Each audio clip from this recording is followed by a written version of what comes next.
From imaginary friends to screaming on the phone, here are 3 real-life creepy stories. Number 3. A few weeks ago, my girlfriend and I were sleeping together, when I woke up to her saying, "What are you doing?" She sometimes talks in her sleep, but it sounded so coherent and urgent that it jolted me awake, and I asked what she was talking about. She then woke up and said she thought she saw someone at the end of the bed. Thinking it was just a dream or semi-awake hallucination, we thought nothing of it and went back to sleep. About an hour later, I woke up and saw someone standing on the bed, with sheets wrapped around and twisted up their neck. I didn't know what to do, but the first thing that came out of my mouth was, "What are you doing?" My girlfriend then woke me up, and I had been dreaming the exact same thing that she did, and said the exact same thing. I know it's the power of suggestion or whatever, but fuck that. Number 2. A few years ago, my brother would get a call on his cell phone around 2 to 3 a.m. every night. He would answer, and it was this hellish sounding noise, like static mixed with screams. He changed his cell number after a month of this and it stopped.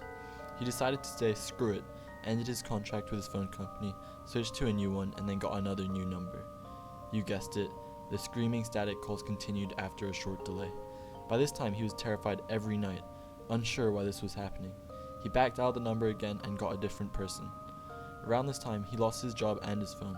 The calls stopped, of course. His phone was now disconnected. So one day, my mom asked me to listen to this weird message she got on our home phone. It was the static screaming. We showed my brother and he was freaking out. He back dialed the number again and it said the number was disconnected this time. Never heard from it again after that. Number 1. I was visiting family for winter break in LA. This was about 5 years ago.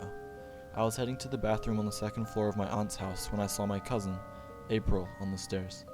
April was 4 years old and very animated. She was busy making funny faces while sitting on the stairs. I asked her what she was doing, and she said, "I'm copying the lady with the braid." I looked around and there was no one else but us. I asked, "Where is the lady, April?" She pointed to a beam running parallel to the stairwell. I asked April, "What is the lady doing?" She said, "Making funny faces."